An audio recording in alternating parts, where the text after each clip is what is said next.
Irmãos, temos apenas 2 versículos para explicar, mas eu não vou conseguir explicar os 2 versículos hoje, não vai dar tempo. Então eu vou explicar só um comecinho deles. Os irmãos já sabem como que funciona, então acho que dá para entender um pouquinho a nossa situação aqui. É porque ocorre o seguinte: nós temos o hábito, nós temos o costume, não quero exagerar, não é demagogia não, é que nós temos o costume de nós olharmos sempre para a Escritura. Nós temos feito isso aqui, temos feito isso domingo pela manhã, temos estudado a carta aos Romanos, estamos no capítulo 11, expondo versículo por versículo, praticamente quase que palavra por palavra, né? Vamos caminhando devagarinho sempre com os irmãos, é tão gostoso isso. E aqui em Gênesis também conseguimos, depois de um bom tempo, terminar o capítulo 4, né? Quase uma comemoração, acabar o capítulo 4. A gente vai caminhando assim devagarinho. E realmente, irmãos, eu não tenho pressa. Eu sei que eu não vou conseguir explicar a Bíblia inteira no meu ministério, por mais longo que ele seja. A gente vai caminhando assim e sabemos que Deus vai falando e nos ensinando, independentemente do quanto conseguimos caminhar ou não. Ele tem misericórdia de nós e trabalha, e é assim que Ele faz. Mas nós temos por hábito sempre olhar para a Bíblia, e isso é bom, é uma prática que eu quero continuar fazendo, realizando, é olhar para a Bíblia com um microscópio. Nós pegamos a Bíblia e colocamos ela num microscópio. E nós analisamos então as palavras, olhamos as frases, tentamos descobrir o significado das frases, quando essa frase está diluída dentro daquele contexto específico, daquele parágrafo específico, ou o modo como aquela frase ou aquelas palavras são usadas por um autor específico. E assim nós vamos caminhando, aprendendo o sentido, o significado do texto bíblico. Os irmãos sempre juntos comigo, sempre muito atenciosos, sempre muito pacientes, aprendendo e caminhando comigo. E no final disso tudo, quando nós caminhamos um pouquinho ao longo da Bíblia, nós extraímos do texto algumas lições para nós, extraímos do texto algumas coisas relevantes para o aspecto vivencial, né, da nossa realidade, e assim nós vamos caminhando na vida cristã e amadurecendo.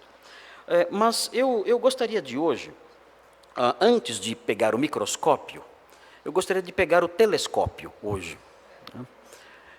Em vez de começar hoje com o microscópio e pegar as palavrinhas e ir explicando para os irmãos, eu gostaria de pegar o telescópio para que nós não percamos de vista algumas realidades teológicas, algumas realidades doutrinárias que são possíveis de ser detectadas pela visão telescópica também. É mais ou menos como você faz quando quer ver melhor um quadro que é muito grande. O que você faz quando quer ver um quadro que é muito grande? Você se afasta um pouquinho para poder ver o todo. E então, vendo o todo, você tem aquela compreensão mais global da mensagem que o pintor quis transmitir através daquela obra tão bonita, mas tão grande que você, para entender bem, teve que se afastar um pouquinho para ter aquela visão mais panorâmica. Se você encostar o nariz no quadro o tempo todo, chegar muito pertinho e ficar encostando o nariz e vendo os detalhezinhos, isso tem sua utilidade, tem seu valor, claro. Você vai aprender bastante sobre o quadro, aliás, vai aprender até muito mais do que quem fica só olhando de longe, que você vai saber cada detalhezinho, vai ser um especialista na obra. Mas pode acontecer de você perder alguma mensagem, de você perder alguma realidade transmitida pelo autor, que só pode ser captada se você se afastar um pouquinho e ter a visão mais panorâmica. Para que isso não aconteça, então, eu quero convidar os irmãos a começar hoje o nosso capítulo 5, olhando para o quadro um pouquinho mais de longe. Nós vamos tirar um pouquinho o nariz do quadro, vamos ficar tão pertinho, olhando tão pertinho e nos tornando especialistas nos detalhezinhos dele. Nós vamos olhar um pouco mais longe para ver o todo. Por quê? Porque esse todo, ele tem realidades e verdades e lições extremamente importantes que nós não podemos deixar passar. Talvez consigamos, olhando pela visão microscópica, talvez consigamos perceber essas coisas também. Mas se isso acontecer, então eu vou repetir quando estiver olhando microscopicamente. Vou falar delas agora, e quando houver oportunidade, se a visão microscópica der ensejo para isso, vou repeti-las. E isso não vai ter problema nenhum, porque nós aprendemos pela repetição. É importante ouvir várias vezes alguma coisa, porque a repetição é a mãe do conhecimento. É assim que nós aprendemos as coisas, pela repetição. Quando eu estudava formalmente, na escola, na faculdade, no seminário, enfim, eu tinha um método de estudo que era infalível. Eu aprendia tudo e tirava só notas altas, nunca fui reprovado, nunca fiquei em recuperação, não sei o que é recuperação, não sei o que é isso. Raras vezes tirei uma nota vermelha, raríssimas vezes tirei uma nota vermelha, e quando tirei, no bimestre seguinte, já recuperei, ultrapassando, tirando 11 em vez de 10. Mas por quê? Porque eu tinha esse método que eu aprendi cedo, que era o método da repetição. Então o que eu fazia? Eu lia a matéria uma vez, depois eu lia a matéria uma segunda vez, depois uma terceira vez, e depois, para encerrar, uma quarta vez. Repetindo, repetindo, repetindo, repetindo, repetindo, repetindo, sem parar. Quando eu chegava na escola para fazer a prova, não tinha escapatória. Era nota 10. Depois eu aprendi um método mnemônico, com um jesuíta chamado Matteo Ricci, um jesuíta italiano, do século XVI. Ele tinha um método mnemônico, um método de memorização, chamado Castelo da Memória. E eu aprendi, então, a usar esse método de memorização, e aí, então, conseguia tirar notas boas na escola por causa disso. Mas eu não vou ensinar esse método para vocês hoje. Um outro dia qualquer eu ensino o método do Castelo da Memória de Matteo Ricci, para você decorar qualquer coisa, aprender qualquer coisa e nunca mais esquecer, e tirar 10 em todas as provas. Hoje vocês vão, os alunos que estão aqui, continuem repetindo, lendo. Um dia talvez eu ensine o método do Castelo da Memória de Matteo Ricci. Então, se acontecer de eu, na visão microscópica, eu repetir alguma coisa que já foi dita, não tem problema, porque essa repetição é salutar, nós aprendemos bastante com isso. Então, vamos começar então com essa visão telescópica. Os irmãos devem observar que o capítulo 5 inicia, em Gênesis, o que nós chamamos de uma seção, é uma divisão, é uma porção do livro, que nós podemos chamar de seção Toledote. Seção Toledote. O que significa isso? O que significa Toledote? Toledote, no hebraico, significa gerações ou origens. E o livro de Gênesis tem várias seções Toledote. É por isso, talvez, que o nome seja Gênesis. Porque tem várias seções que falam de origens, de gerações. Se os irmãos olharem o capítulo 2, olhem o capítulo 2, os irmãos verão aí uma seção Toledote sendo iniciada. Capítulo 2, versículo 4, você encontra aí uma seção Toledote sendo iniciada, sendo inaugurada. Diz assim: esta é a, e aí vem Gênese, ou seja, esta é a, e a palavrinha Toledote.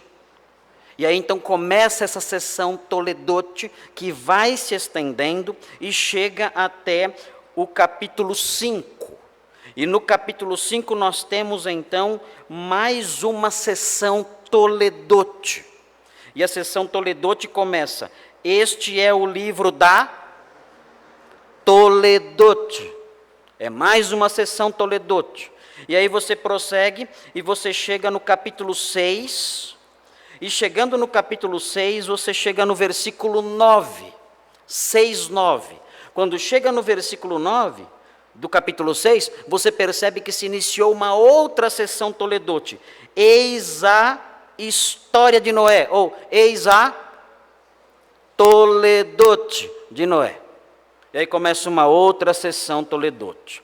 Então nós temos aqui, notem bem, prestem atenção, de 5:1 até 6:8, prestem atenção nisso, de 5:1 a 6:8, nós temos uma sessão, talvez a segunda sessão do livro, uma sessão Toledote. Não é uma sessão longa, uma sessão curta, mas a sessão Toledote, que vai do 5:1 até o 6:8, ela tem algumas funções e algumas relevâncias teológicas. E nós vamos então nos afastar e olhar para a sessão Toledote inteira. E olhando para a sessão Toledote inteira, então nós vamos tentar detectar nela algumas verdades importantes para nós, a partir dessa visão distanciada, dessa visão mais panorâmica da sessão Toledote. Os irmãos entenderam? Estão aprendendo a falar mais uma palavra estranha? Essa palavra então é Toledote. É uma palavra comum no hebraico. Os alunos de hebraico aprendem depressa essa palavra, uma das primeiras palavras que aprendem. Gerações, genealogia. Em 6:9 é traduzido como história. Mas é assim que se fala no hebraico, Toledote. Então temos aqui a sessão Toledote. Muito bem. Os irmãos veem aqui, nessa sessão Toledote, há uma lição importante aqui. Existe um aspecto importante que os irmãos devem observar. Essa sessão mostra a genealogia de Sete. Já foi mencionado no finalzinho do capítulo 4, se você olhar os versículos 25 e 26, prestem atenção, se vocês olharem os versículos 25 e 26, vão perceber que é mencionado aí Sete, o filho de Adão, que veio, na visão de Eva, como que substituindo Abel, que foi morto por Caim. Pois bem, este Sete, a linhagem dele é mencionada aqui no capítulo 5, através de 10 parágrafos que falam sobre a genealogia dele. E o que é importante notar aqui, prestem atenção nisso, a sessão Toledote que está diante de nós quer estabelecer, isso é muito importante, é um aspecto teológico crucial para que entendamos o mundo à nossa volta, para que entendamos quem nós somos, para que compreendamos quem são as pessoas ao nosso redor. Essa sessão estabelece um contraste, uma divisão entre os descendentes de Sete e os descendentes de Caim, que são mencionados no capítulo 4. Existe uma separação entre as duas linhagens e um contraste que deve ser marcado, deve ficar na nossa cabeça. Se os irmãos olharem com atenção, os irmãos verão que no capítulo 4, na genealogia de Caim, nós encontramos um destaque muito grande sendo dado para um indivíduo. Quem é o indivíduo que na genealogia de Caim recebe destaque especial?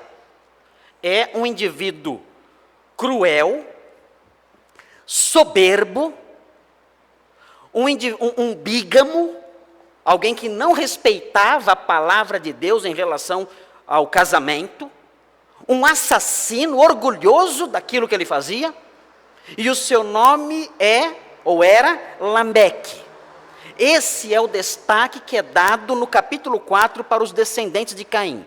Quando nós inauguramos a nova sessão Toledote, nós percebemos uma sequência de nomes, mas nessa sequência de nomes que vai numa batida igual o tempo todo uma batida igual. Sempre repetindo a mesma coisa sobre os nomes. E gerou fulano e viveu tantos anos e morreu com tal idade. E gerou cicrano e viveu tantos anos e morreu com tal idade. E assim vai caminhando a genealogia. Mas essa genealogia do capítulo 5, ela é interrompida algumas vezes. Para fazer o quê? Para dar destaque a alguns indivíduos, em contraste com Lameque. O objetivo é mostrar que há um destaque, que há um contraste entre esses indivíduos do capítulo 5, que interrompem o processo de exposição da genealogia, mostrar o contraste deles com Lameque e a linhagem de Caim. Vejam, por exemplo, um exemplo aqui muito claro. Um exemplo nós temos aqui no versículo 24, 5:24. Veja o que diz aí. Começando com 23. Todos os dias de Enoque foram 365 anos. Esse tipo de frase é repetida várias vezes no capítulo 5. Mas aí há uma quebra na sequência, no padrão literário. Esse padrão literário é repetido sempre. Mas aí há uma quebra, diz assim: andou Enoque com Deus e já não era, porque Deus o tomou para si. Isso mostra um contraste entre um descendente de Sete e um descendente de Caim. A linhagem dos homens que clamam ao Senhor, que invocam ao Senhor, como nós aprendemos, a linhagem de Sete é a linhagem que invoca ao Senhor. Ela é diferente da linhagem de Caim, dos homens que se rebelam contra Deus, dos homens que vivem de modo independente de Deus, se orgulhando dos males que praticam. Qual é a diferença? Enoque, diferente de Lameque, andava com Deus. Há um contraste, há uma separação, há um abismo separando as duas linhagens. E o autor bíblico, Moisés, quer mostrar isso colocando próximas uma da outra a linhagem de Caim e a linhagem de Sete. Veja também os versículos 28 e 29. Aqui nós vemos um contraste ainda mais nítido, porque aparece um outro homem com o mesmo nome do descendente de Caim. É um outro Lameque. Veja um outro Lameque que aparece aqui. É um Lameque diferente.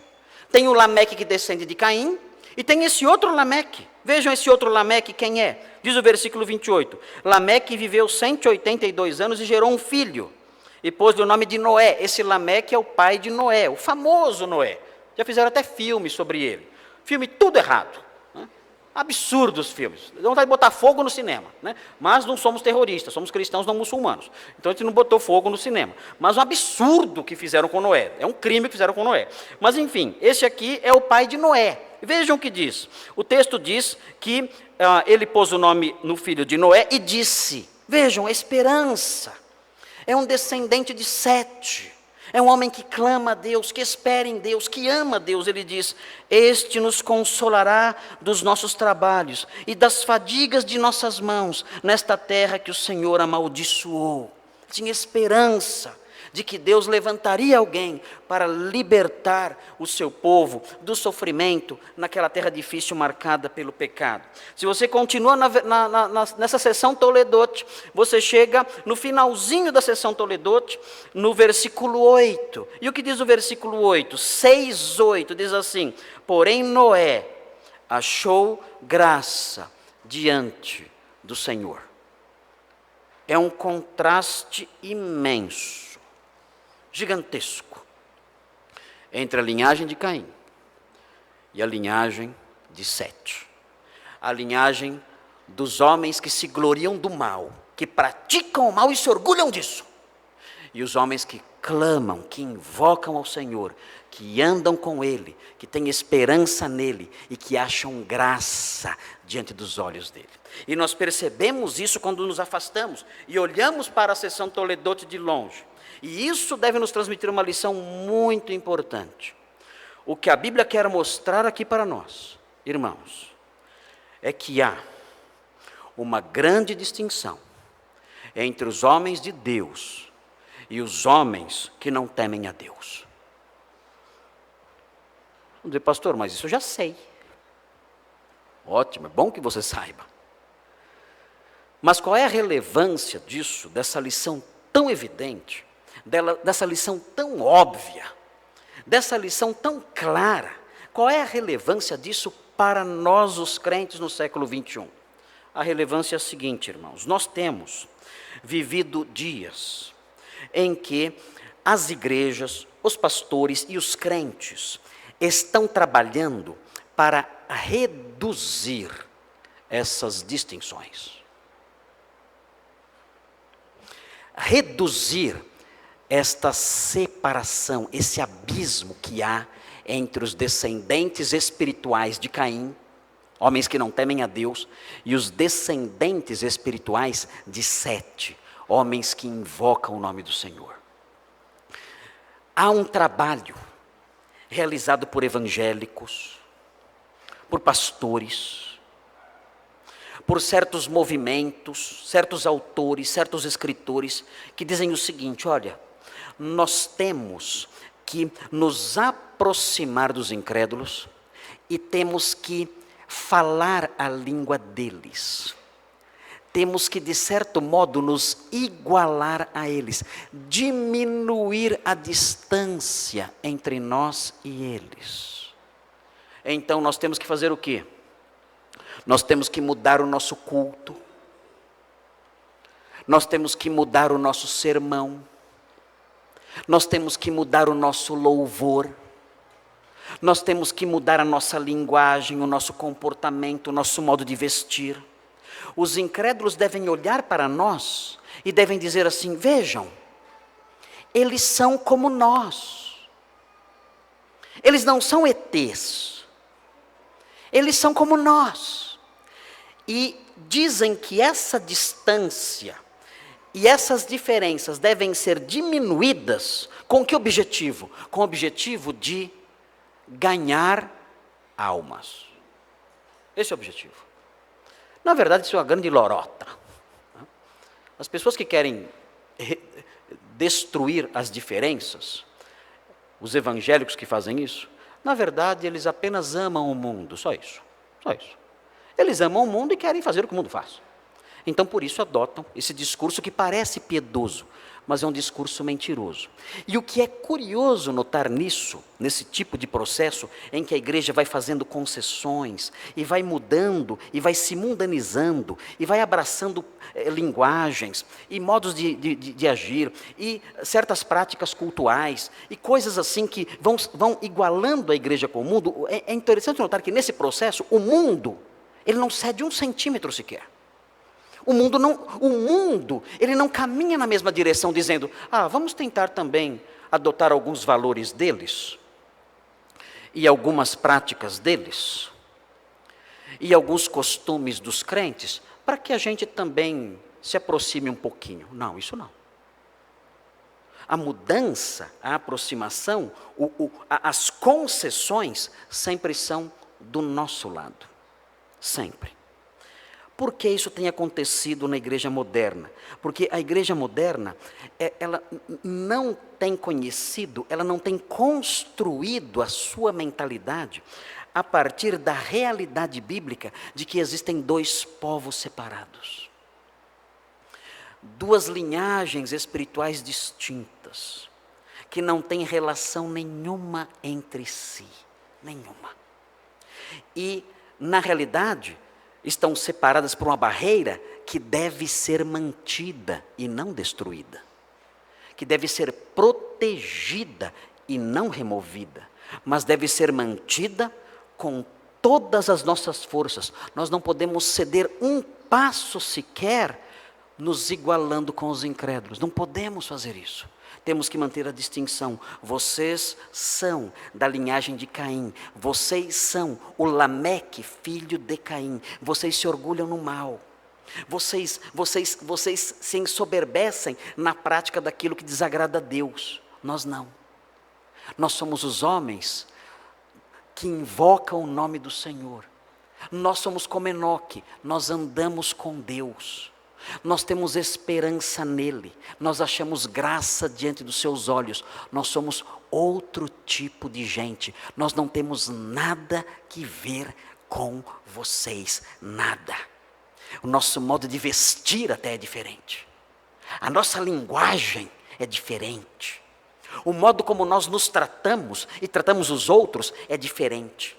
Os nossos pensamentos, os nossos valores, os nossos alvos, os nossos sonhos, a nossa visão de mundo, de família, de esposo, de esposa, de criação de filhos, de alvos na vida, nossa visão é totalmente diferente da de vocês e não há como haver qualquer grau de conciliação. Não há. Estamos separados. Se vocês quiserem conhecer a nossa mensagem, nós sempre vamos recebê-los, sempre, com um abraço, com os braços abertos. Vamos estender a vocês a nossa simpatia. Vamos estender a vocês a nossa amizade. Vamos abrir a porta da nossa casa para vocês. Vamos compartilhar com vocês da nossa esperança, da docilidade da nossa mensagem. Tudo isso nós ofereceremos para vocês. Mas nós não vamos nos igualar a vocês em nada. Nada. Eu e minha família, não vamos fazer o que vocês fazem. Nós não vamos ouvir o que vocês ouvem. Nós não vamos assistir o que vocês assistem. Nós não vamos usar a linguagem que vocês usam. Nós não vamos ter as amizades que vocês têm. Nós não teremos os pensamentos que vocês adotam. Nós não teremos os valores que vocês adotam. Nós não aplaudiremos o que vocês aplaudem. Não. Nós somos da linhagem do povo que invoca o nome do Senhor, que como Enoque anda com ele, e como Lameque tem esperança nele, e como Noé achou graça diante dele. Somos diferentes, estamos separados de vocês. Irmãos, é crucial que aprendamos a primeira lição da sessão Toledote. Essa é a primeira lição crucial da sessão Toledote que está diante de nós. Há um abismo, há uma separação, há um contraste. Mas essa não é a única lição. Quando nós olhamos para a sessão Toledote que está diante de nós, nós percebemos que o autor Moisés, quando a compôs, deixou transparecer algo mais, e nós podemos perceber isso quando olhamos mais de longe, quando temos a visão mais panorâmica, quando temos uma visão mais geral da sessão Toledote, que hoje começamos a estudar. E essa lição que é transmitida para nós na sessão Toledote, está aqui, do 5:1 ao 6:8. Essa lição mostra, ensina, que esse contraste de que eu falei, esse contraste que o autor bíblico Moisés quis destacar, colocando o capítulo 4 e o 5 ali lado a lado, esse contraste é um contraste que aumenta mais e mais. Vocês não devem se assustar com isso. A sessão Toledote ensina isso. Esse contraste aumenta e vai aumentando mais e mais. Ao contrário do que vemos alguns movimentos aí, livros e pastores, enfim, ensinando que tem que haver uma aproximação. O que a sessão Toledote nos ensina é que no processo comum da vida desses dois grupos, o que acontece é, na verdade, um distanciamento, um afastamento cada vez maior. Irmãos, eu tenho que ser muito cuidadoso com o que eu estou falando, porque eu não quero que vocês saiam daqui e falem, não vou mais olhar na cara de nenhum incrédulo. Não é isso que eu estou dizendo aqui. Não vou mais ter amizade com nenhum incrédulo, não quero mais conversar com ninguém, vou morar numa montanha. Vou me fechar, vou comprar um sítio, e vou viver lá afastado, não quero mais ter contato com ninguém, separação total. Na verdade, já tentaram fazer isso outras vezes, isso nunca funcionou. E não é isso que eu estou propondo aqui para vocês. Mais uma vez, nós temos que tratar os incrédulos com docilidade, com toda simpatia. Os irmãos sabem o quanto eu sou simpático, os irmãos sabem. Os irmãos, não tentem me imitar, por favor. Eu sou uma mistura de italiano com espanhol e saiu meio não há muita simpatia aqui em mim, né? Mas enfim, não se espelhem no meu exemplo. Mas o fato é que os irmãos devem mostrar certa docilidade com os incrédulos, amá-los. Os irmãos devem amar os incrédulos. Os irmãos devem protegê-los. Os irmãos devem acolhê-los. Os irmãos devem fazer com que eles percebam a sua bondade no trato com eles, o seu respeito. Você deve ser, quando o incrédulo olhar para você, ele deve olhar e pensar assim: olha, se existe um amigo leal, se existe um homem de bem, se existe alguém que eu gostaria de imitar, é essa pessoa, é esse crente que eu conheço. É uma pessoa dócil, respeitosa, é uma pessoa de valores altíssimos, de princípios elevados, é um amigo leal, é um amigo fiel, é um amigo que devolve quando eu empresto, é um amigo que não é traiçoeiro, não é maldizente, não é fofoqueiro, não vive de intrigas, não planta intrigas, nada disso. Está ali um homem amigo, simpático, digno da nossa confiança. Ali está um homem de bem. O incrédulo deve nos olhar desse jeito e você deve trabalhar para que isso aconteça. Mas o que eu quero destacar é que nesse aspecto de valores, nessa realidade referente à moral, aos valores, aos costumes, ao estilo de vida, a tendência, de acordo com a seção toledote que está diante de nós, é haver um afastamento cada vez maior. Um distanciamento cada vez maior. Se os irmãos olharem, vejam isso na sessão, na própria sessão. Se os irmãos olharem, o capítulo 6, que compõe aqui o comecinho, capítulo 6, no comecinho compõe ainda essa sessão, diz assim, o versículo 5. Viu o Senhor que a maldade do homem se havia multiplicado na terra. Vejam, houve um crescimento da iniquidade. Houve o incremento de práticas perniciosas, ímpias, maliciosas.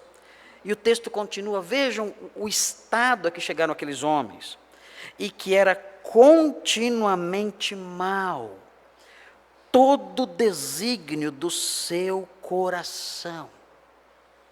Aqueles homens dos dias de Noé, como veremos aqui, essa história de Noé, aqueles homens só pensavam em coisas erradas, o tempo todo. O coração deles só tinha imoralidades, crimes, maldades, golpes, somente isso, violências, inimizades. O coração deles era uma fábrica de males, continuamente produzindo mal. Quando nós olhamos para esse versículo 5, a impressão que eu tenho é que é uma descrição do Brasil hoje. É uma descrição do nosso povo hoje.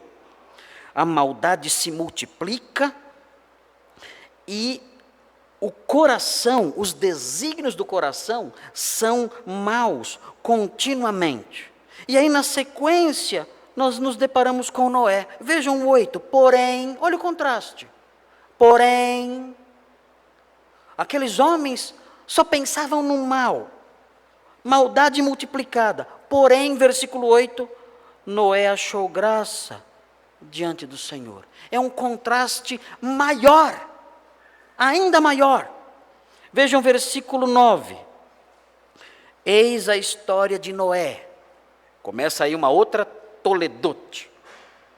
Noé era homem justo e íntegro entre os seus contemporâneos. Noé andava com Deus, como Enoque. Agora vejam o versículo 11. A terra estava corrompida à vista de Deus e cheia de violência. Viu Deus a terra, e eis que estava corrompida, porque todo ser vivente havia corrompido o seu caminho na terra. O que temos aqui? Um distanciamento cada vez maior. Irmãos, esse processo do aumento do contraste entre os descendentes espirituais de Caim e os descendentes espirituais de Sete continua hoje. Eu não sou um homem muito velho, ainda que minhas filhas pensem o contrário. Eu não sou um homem muito velho. Eu tenho 53 anos. Não parece, mas eu tenho 53 anos. Eu me lembro,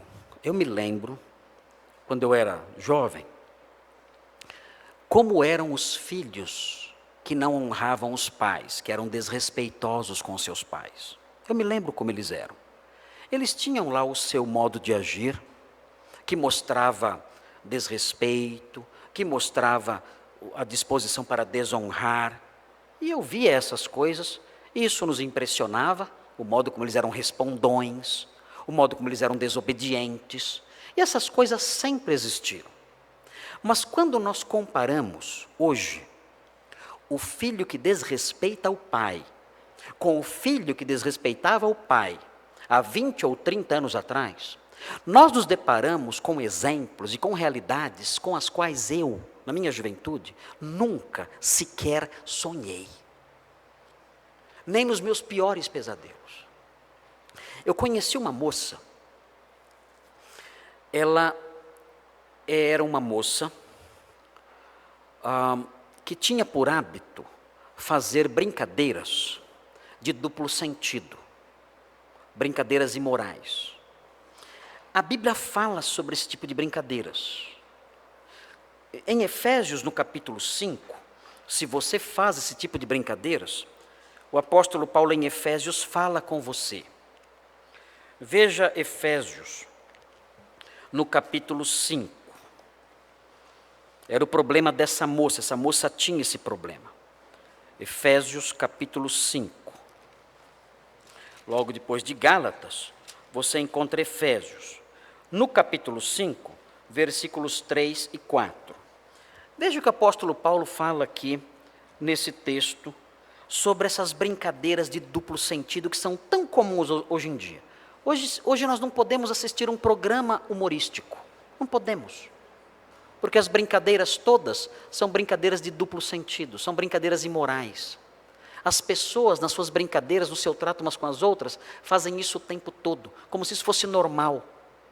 E veja o que diz o texto em Efésios 5, 3 e 4. Fala assim para os crentes de Éfeso, Paulo dizendo: mas a impudicícia, as pessoas impudicas, pessoas que não têm sensibilidade nesse campo da moral sexual, e toda sorte de impureza ou cobiça, nem sequer se nomeiem entre vós, como convém a santos. E aí no versículo 4 ele diz: nem conversação torpe, conversas sujas, nem palavras vãs, palavras inúteis, vazias, ou chocarrices. Chocarrices são brincadeiras, palavras de duplo sentido, palavras imorais. Brincadeiras de duplo sentido. Coisas essas inconvenientes. Antes, pelo contrário, ações de graças. Paulo está dizendo, olha, esse tipo de brincadeiras, com uma conotação maliciosa, brincadeiras maliciosas, isso não deve existir entre os crentes. Então, se você faz isso, se você usa uma linguagem feia, uma linguagem suja, ou costuma fazer brincadeirinhas de duplo sentido, a palavra de Deus condena isso. Não faça isso. Isso não é conveniente para os santos. Os santos não podem brincar com essas coisas. Esse tipo de humor não tem espaço na vida do homem transformado por Jesus. Ele não faz isso. Ele não faz brincadeiras assim. Ele não cria na mente das pessoas que o escutam, ele não cria essas ideias maliciosas, ele não faz isso. Ele não é um produtor dessas coisas. Ele não coloca isso na cabeça das pessoas com as palavras que ele diz. Ele não faz isso. É diferente o seu modo de brincar. Ele brinca, ele é alegre. Ele é uma pessoa alegre, ele é feliz. Mas ele não faz esse tipo de brincadeira. Mas eu estava falando dessa moça para vocês. Essa moça, ela tinha o costume de fazer exatamente isso que o apóstolo Paulo condena. Brincadeirinhas de duplo sentido, brincadeirinhas imorais, insinuações sujas. Ela fazia isso. Mas ela fazia isso, sabe com quem? Com o pai dela. Com o pai dela. Então, quando nós olhamos o homem que desonra os pais, ou desobedece, ou desrespeita os pais no passado, e o homem que faz isso hoje, nós percebemos que o abismo é muito, muito maior. E essa seção do livro de Gênesis mostra isso. E isso é algo que não deve nos assustar, pelo contrário. É algo que nós devemos esperar. Isso vai continuar aumentando. E vai continuar aumentando, nós temos que estar cientes disso e temos que manter, por causa disso, as distinções ainda mais nítidas. O livro do Apocalipse, no finalzinho de tudo, o livro do Apocalipse, ele nos dá uma orientação acerca disso. Apocalipse 22, veja lá, abra sua Bíblia, bem depressa, em Apocalipse 22, versículo 11. Veja o que diz. Diz assim, é uma sentença de Deus. Apocalipse 22, 11. É uma sentença de Deus que diz assim, vejam, Deus decretou isso. Deus disse que será assim. Ele fala, Apocalipse 22, 11. Continue o injusto fazendo injustiça. Prossiga no seu caminho de injustiça. Continue o imundo ainda sendo imundo. É um processo que não para. Continue o imundo ainda sendo imundo, vá crescendo na imundícia ainda mais. E ele diz em contrapartida, o justo continue na prática da justiça. E o santo continue a santificar-se. Esse é o processo. É assim que caminham as duas linhagens. A linhagem espiritual de Caim vai se sujando e mais, e mais, e mais. E se afundando mais, e mais, e mais. E a linhagem espiritual de Sete vai se santificando mais, e mais, e mais. E se purificando mais, e mais, e mais. Às vezes nós nos assustamos. Às vezes as pessoas dizem, pastor, eu não sei onde a minha família incrédula vai chegar. Eu não acredito a que ponto a minha família, os meus parentes incrédulos estão chegando. Não se assuste, vai piorar. Não tem limites. Eles vão continuar se afundando na podridão, mais e mais e mais. Pastor, acho que agora chegou no fundo.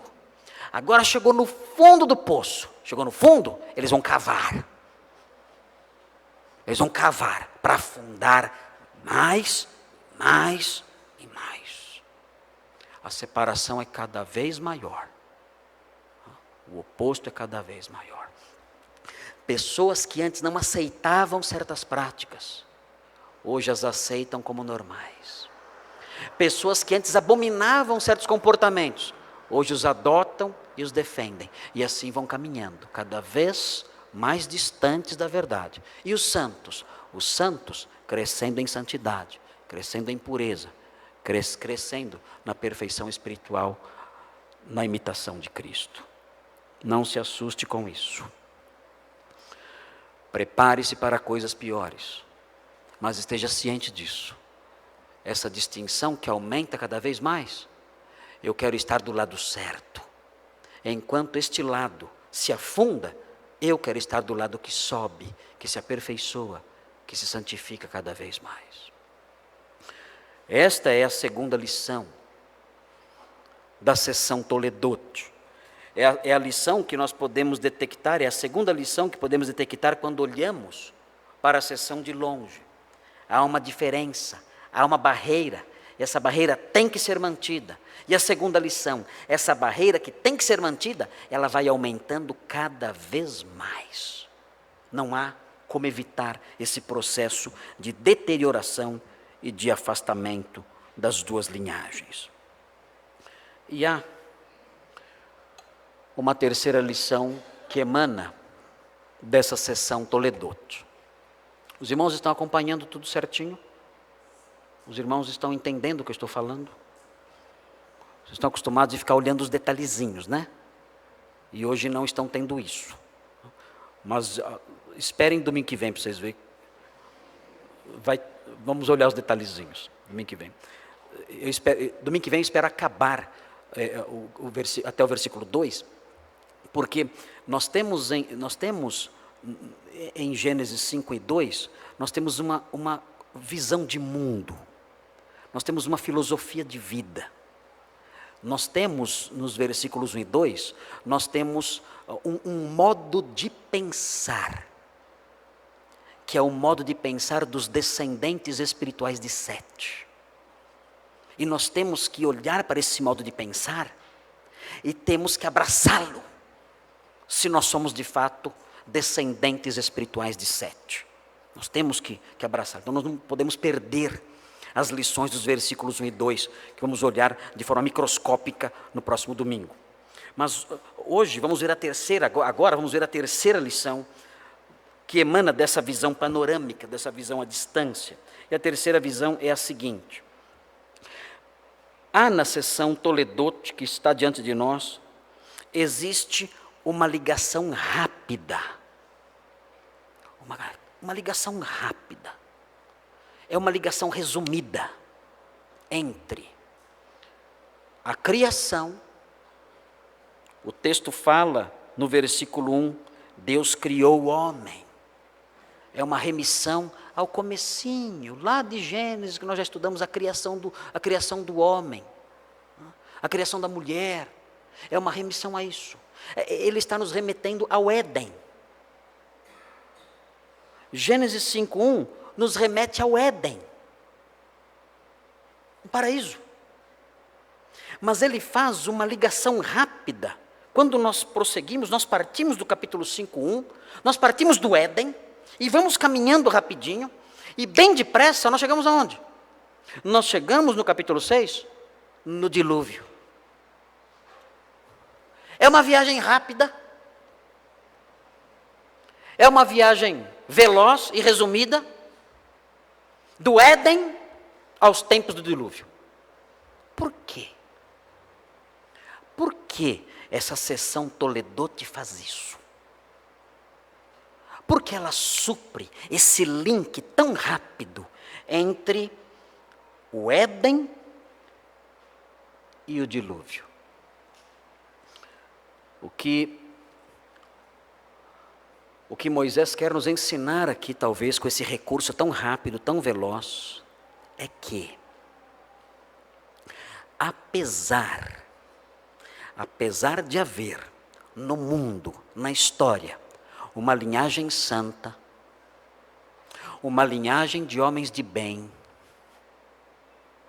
uma linhagem de homens que temem a Deus, que são mencionados em todo o capítulo 5 e no capítulo 6, apesar disso, a maldade não para de crescer. Não para. E ela cresce tanto ao ponto de Deus ter que interferir e punir. Vou repetir o que eu falei. Essa ligação entre o Éden, passando pela linhagem de Sete, até o dilúvio, essa ligação rápida quer mostrar que, apesar da história humana contar com homens tementes a Deus da linhagem de Sete, ainda assim a maldade humana cresce. Nós não conseguimos detê-la. Nós gostaríamos de fazer passeatas, que tal uma marcha para Jesus?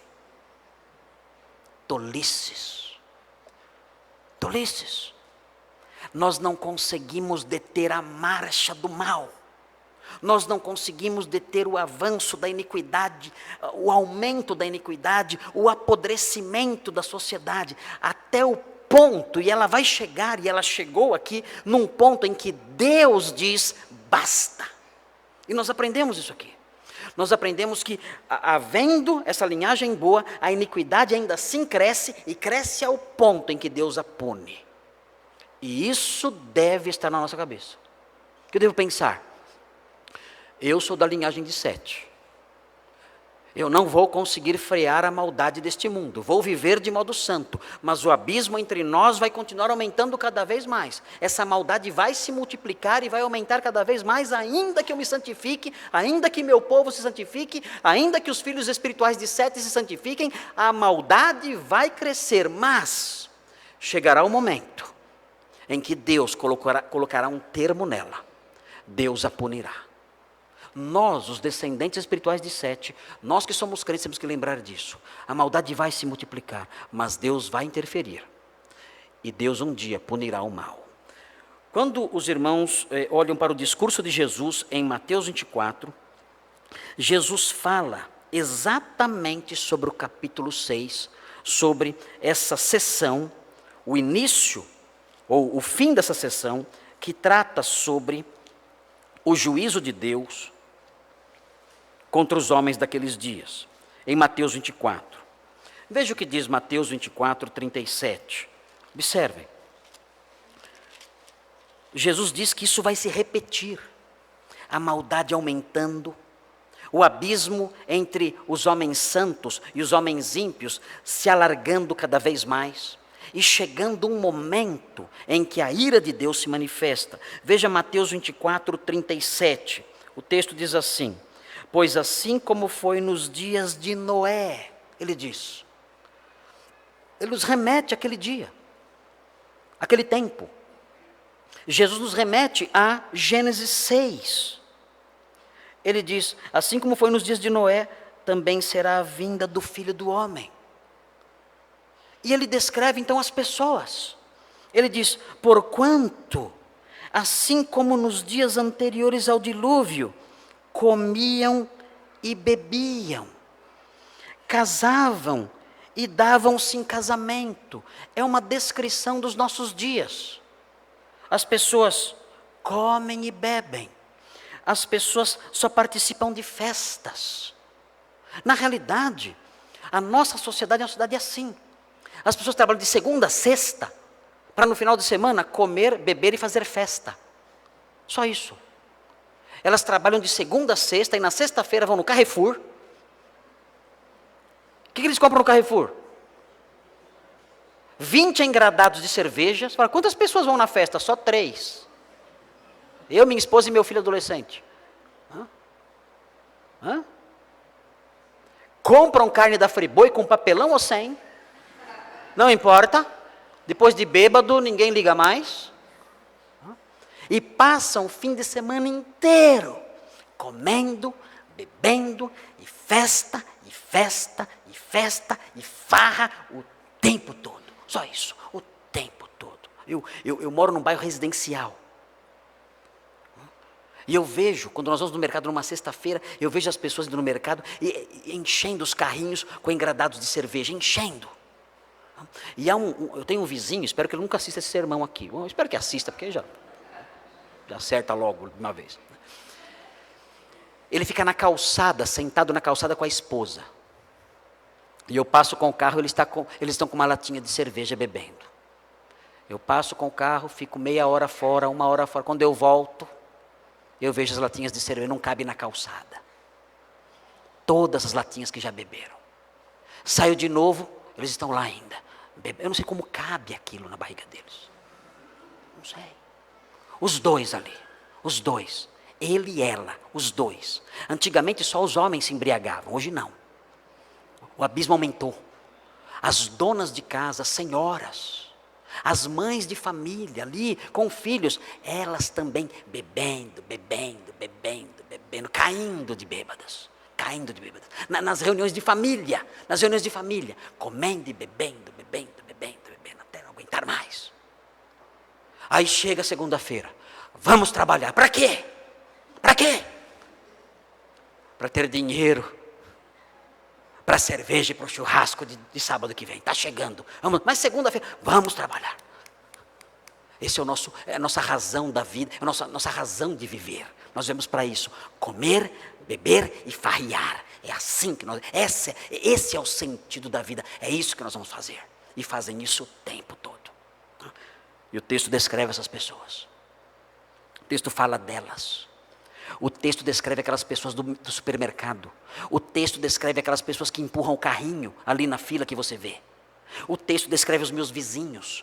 O texto descreve os nossos vizinhos, nossos parentes. Ele fala, eles comem, bebem e se entregam a festas. Quando o texto fala casavam e davam-se em casamento, eram banquetes, eram festas. Festas de vários dias. E o texto diz, até o dia em que Noé entrou na arca. Não esperavam. Estavam lá vivendo suas vidas, só farreando, comendo e bebendo. E eles não perceberam quando Noé entrou na arca. Estavam bêbados talvez. Muita festa. Muita alegria. Muitos cânticos. Vai Corinthians. Gritando o tempo todo. Vai Corinthians. E festa e cerveja e friboi. E vai Corinthians. Só isso, o tempo todo. É a vida é isso. Eles não perceberam, senão quando veio o dilúvio e os levou a todos. Assim será também a vinda do Filho do Homem. Filhos de Sete, aprendam a lição da sessão Toledote. Há um contraste entre vocês e os descendentes de Caim. Esse contraste vai aumentar cada vez mais, cada vez mais, cada vez mais. Não se assustem, não tentem reduzi-lo. Esse contraste vai aumentar cada vez mais, eles afundando mais e vocês se santificando mais e mais. E tudo isso, no incremento dessa maldade, tudo isso um dia terá fim. O Senhor porá termo a isso, quando Ele invadir a história e punir os maus. Quando eles menos esperarem, repentinamente lhes sobrevirá uma terrível destruição na vinda do Senhor. Como foi nos dias de Noé, assim será também na vinda do Filho do Homem. E nós, os filhos de Sete, temos que aprender essas lições. São as lições que advêm da visão panorâmica dessa sessão Toledote. Como escapar? Como escapar do lado ruim do contraste? Pastor, eu sou da linhagem de Caim. Eu sou. Eu sou um Lameque. Eu desprezo a palavra de Deus. E eu faço mal e conto vantagem. Eu desonro a palavra de Deus e eu conto vantagem. Eu me orgulho. Eu vivo independente de Deus. Eu digo, não preciso dele para cuidar dos meus assuntos. Caim precisou de Deus para vingá-lo. Quem pisar em Lameque será vingado 70 vezes 7. E eu cuido dos meus negócios. Não tenho nada a ver com Deus. É você. Pastor, a minha vida de afastamento de Deus e de iniquidade tem aumentado mais e mais. A distância que há entre a minha vida e a vida de um santo é cada vez maior. Antes eu não fazia certas coisas, agora faço. Antes eu não aceitava certos comportamentos, hoje eu aceito. Antes tais palavras não saíam da minha boca, hoje fazem parte diária do meu vocabulário. Eu estou deteriorando cada vez mais moralmente. E a minha vida é isso. É uma vida que vai piorando. Eu só penso em comer, beber e festa. E o que me aguarda, pelo que eu vejo no texto bíblico, é só o juízo do Senhor sobre mim. Como é que eu faço para mudar de lado? Como eu faço para deixar de ser da linhagem espiritual de Caim? e ser da linhagem espiritual de Sete. Eu faço para escapar disso. Eu gosto muito de uma palavrinha que Pedro disse, em Atos 2. Quando se fala de Atos 2, todos pensam no dom de línguas e discutem isso o tempo todo. Mas não é disso que eu quero falar. Pedro disse uma frase em Atos 2, que eu quero deixar com vocês antes de nós encerrarmos, e então na semana que vem, guardarmos o telescópio e pegarmos o microscópio.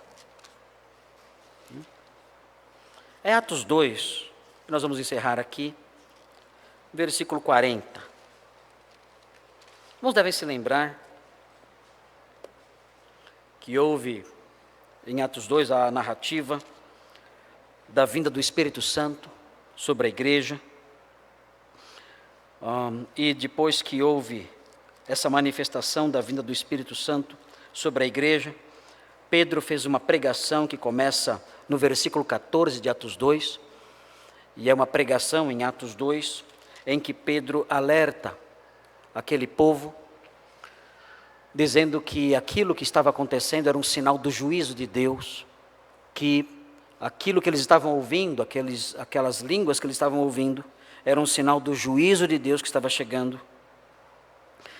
E no finalzinho do seu discurso, do seu sermão, ele diz algo que eu quero trazer para hoje.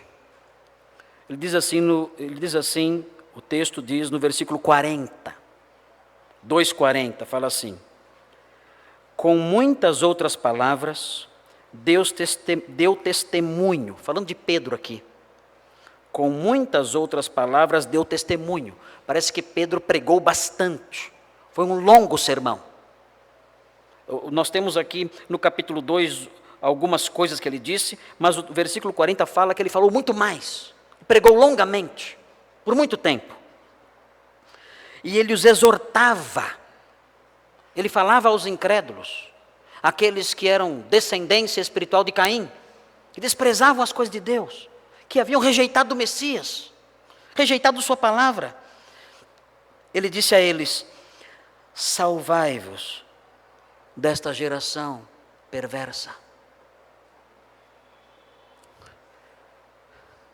Eu quero que essa frase martele na sua cabeça. Se você é um descendente de Caim, eu quero que essa frase martele na sua cabeça, enquanto você for um descendente de Caim. Salvai-vos desta geração perversa. Salvai-vos desta geração perversa. Há um senso de urgência aqui. Há um senso de urgência nessas palavras. Salvai-vos desta geração perversa. Essa geração perversa está separada dos santos. Essa geração perversa está se afundando cada vez mais. Um abismo cada vez maior está separando essa geração perversa dos santos. E essa geração perversa está se afundando cada vez mais na escuridão, se sujando cada vez mais, apodrecendo cada vez mais. Salvem-se dessa geração perversa, porque o Senhor virá. E Ele pegará de surpresa essa geração perversa aqui que só come, bebe e faz farra. Ele vai punir esse povo. Salvem-se dessa geração perversa. É uma palavra para você, que é descendente espiritual de Caim, que não conhece a linhagem de Sete, que não teme a Deus, que não é um servo de Cristo, que não é um discípulo de Jesus, não é um crente no Senhor. É um alerta para você que está me escutando hoje, aí na sua casa. É um alerta para você que vai me escutar posteriormente, ouvindo essas gravações por qualquer outro veículo. E o alerta é este: salvai-vos desta geração perversa. Essa geração está afundando, apodrecendo, destinada a juízo. Salvem-se dela.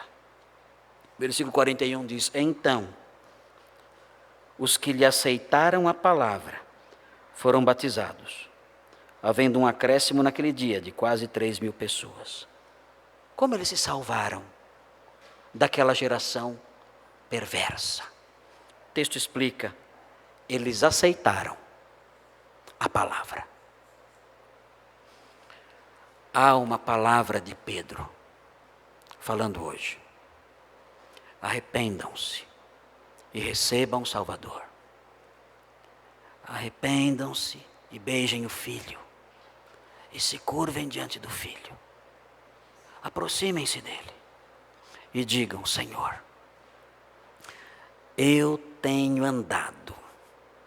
Eu tenho dado mostras de pertencer à linhagem maldita. A linhagem espiritualmente maldita de Caim. Eu sou um Lameque. Eu tenho rejeitado a sua palavra. Eu ando longe do Senhor. E eu tenho me deteriorado a cada dia, moralmente. Eu tenho me afundado mais e mais. Mas eu quero pedir que o Senhor me traga para a sua família. Que o Senhor me adote na sua casa, na sua família. Me torne o seu herdeiro. Me perdoe, me salve dessa geração perversa. Eu quero me aproximar do Filho. Beijar os seus pés. Crer nele. Ser perdoado. Ser lavado. Ser purificado dos meus pecados. E quero pertencer à descendência espiritual de Sete. Quero ter Enoque como meu irmão. Quero ter o Lameque, filho de Sete, o homem de esperança, como meu irmão. Quero ter Noé, que achou graça e que andava com o Senhor, como meu irmão. Quero ser contado entre eles. Quero ser contado entre esses homens. Entre homens como Lameque, como Noé, como Enoque. Eu quero ser um deles. Salva-me desta geração perversa. E o Senhor ouvirá. E mudará a sua linhagem. E trará você para a família da fé. Irmãos, no próximo domingo, nós vamos olhar para o capítulo 5, versículos 1 e 2 só. E vamos então andar do jeito como estamos acostumados. Não vamos guardar, como eu disse, vamos guardar o telescópio.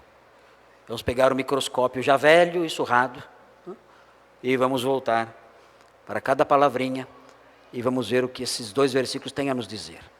Esses 2 versículos têm a nos dizer coisas muito importantes. Ele nos tem uma visão de vida, uma visão de mundo que temos que abraçar, como descendentes de Sete que nós somos, e vamos aprender essas verdades na próxima semana, se o Senhor permitir. Vamos orar.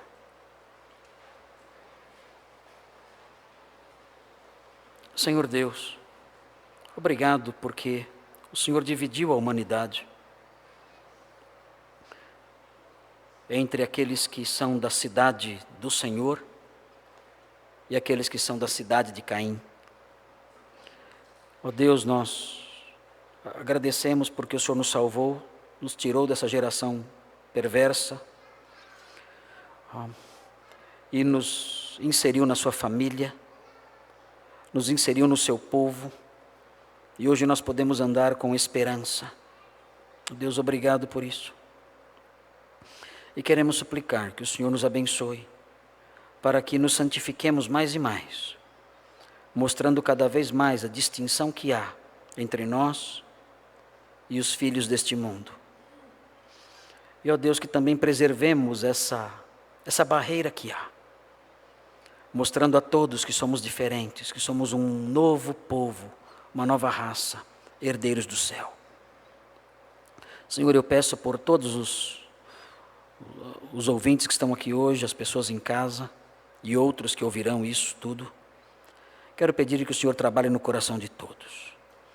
E se alguém aqui não conhece a graça do Senhor, a redenção que há na cruz, o perdão dos pecados e a nova vida que Cristo dá, quero pedir que o Senhor visite essa pessoa.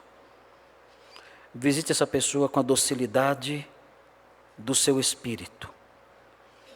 Que o Senhor fale a esse coração de modo brando e convincente, fazendo com que essa pessoa perceba a situação deplorável em que se encontra e se volte para o Salvador. e se torne um herdeiro do Senhor.